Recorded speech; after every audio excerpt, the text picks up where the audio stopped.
Ce sentiment n'en est pas un et l'expression en général est contestée en Afrique. En fait, parler de sentiment anti-français, comme le font certains médias ou responsables politiques, renvoie pour bon nombre de chercheurs à un vestige de la bibliothèque coloniale, à un imaginaire passé où les personnes noires étaient considérées comme des êtres irrationnels.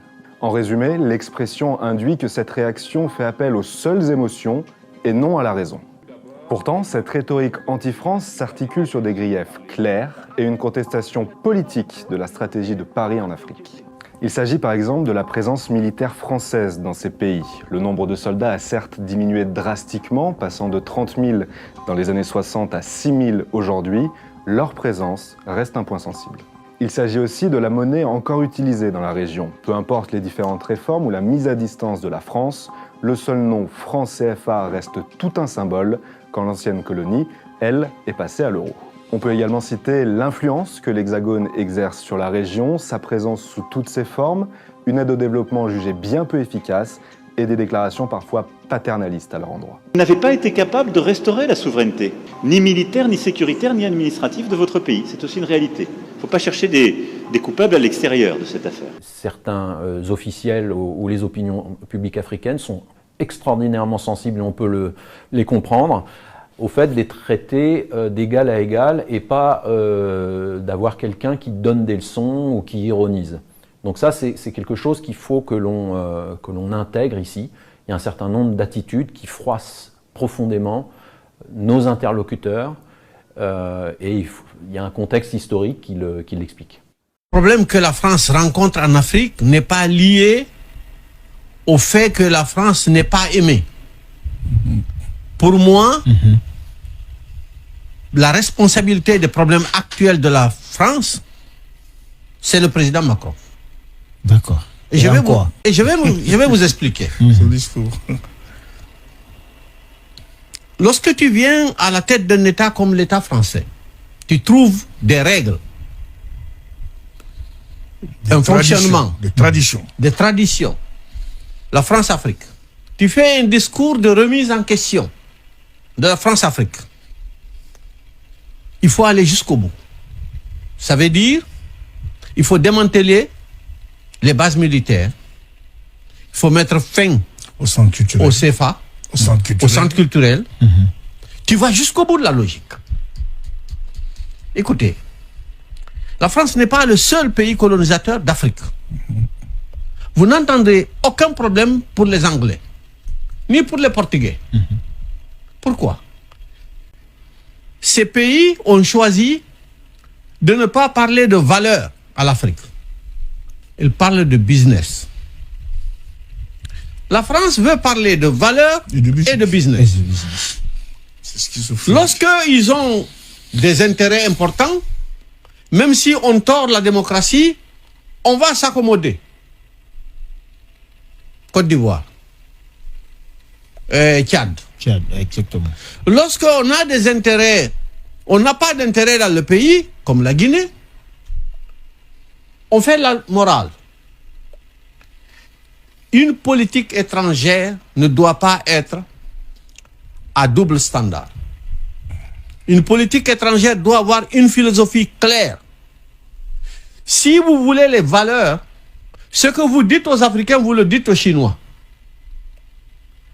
La démocratie n'est pas respectée en Chine, il faut critiquer ouvertement et devant le président Xi Jinping l'absence de démocratie et tu fais la même chose avec les présidents africains. Mais si tu le fais en Afrique et tu ne le fais pas, comme si vous aviez le droit de donner des leçons de morale aux Africains, ce n'est pas bon. Deuxième erreur que le président Macron a fait. Il a trouvé le sommet France-Afrique. Les décideurs politiques et économiques rencontraient les décideurs politiques et économiques français. Le président Macron décide, puisqu'il est jeune, de réunir des jeunes. La société civile. Et ils se réunissent et il est parti chercher des gens qui ne sont même pas représentatifs dans leur pays. Et ils sont partis, ces gens-là se sont permis de l'insulter. Et ils souriaient. Tous les autres en Afrique se sont dit, on peut insulter Macron.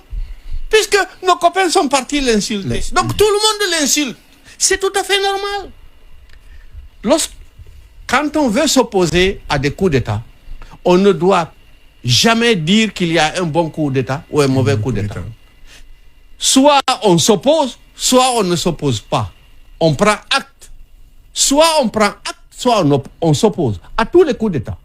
Qu'est-ce qui se passe en Afrique?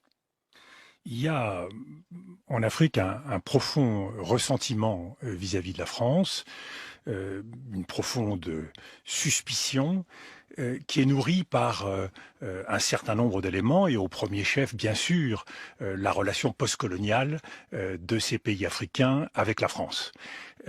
Tout cela a été activé dans les dernières années par la militarisation de notre politique, depuis l'intervention française en Libye en 2011, puis les interventions au Mali et au Sahel. S'y ajoute par ailleurs le sentiment souvent d'un double discours.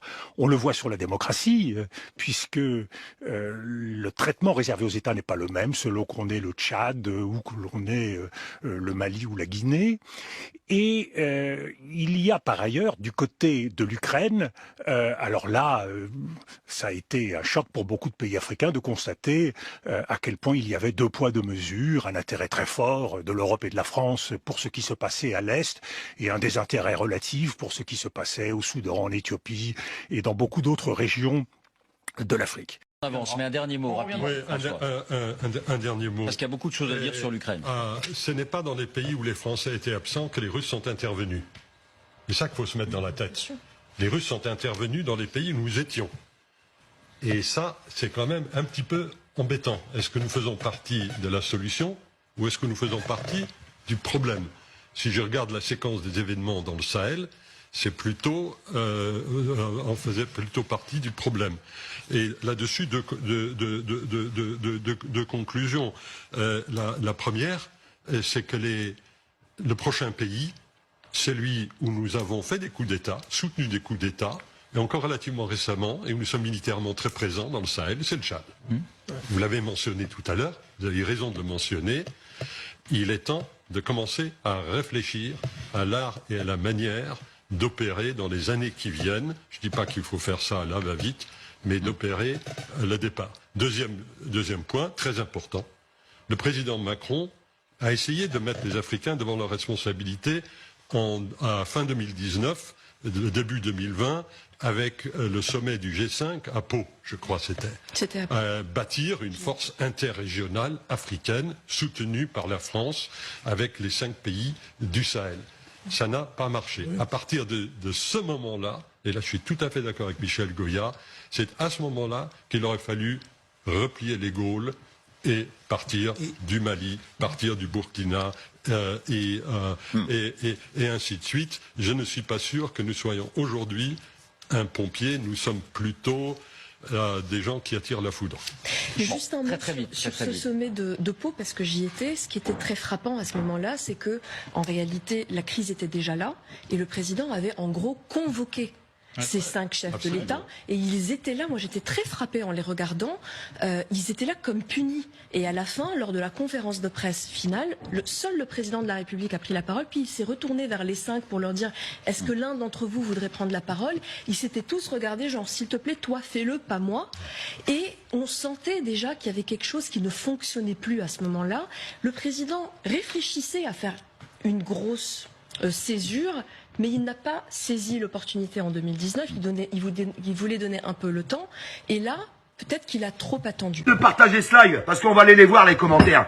Les Africains n'ont rien contre les citoyens français, même si Emmanuel Macron essaye de faire croire le contraire en disant « Attention, n'allez surtout pas en Afrique, c'est dangereux pour vous les Français ». Et puis les images de propagande, on voit un drapeau brûlé. Les Africains, ils ont brûlé le drapeau de la France parce qu'ils en ont ras-le-bol des dirigeants français. Il va falloir le répéter combien de fois? Eh bien, allez voir un petit peu les commentaires, certains commentaires de certains Français, je suis désolé de le dire, à travers ces publications honteuses. Complètement honteuse. Il tombe dans le panneau d'Emmanuel Macron. Emmanuel Macron nous a grillé avec la Russie. On en paye les conséquences avec le prix du gaz, de l'électricité et de tout ce qui va avec et la bouffe à cause des conneries de Macron, à cause des conneries de l'Europe, à cause des conneries des États-Unis. Et maintenant, il est en train de nous griller avec l'Afrique. Je vais le répéter une dernière fois. Les Africains, ça fait plus de 60 ans qu'ils se font dépouiller. Aujourd'hui, ils veulent être libres de tout leur agissement et ils veulent faire du commerce équitable.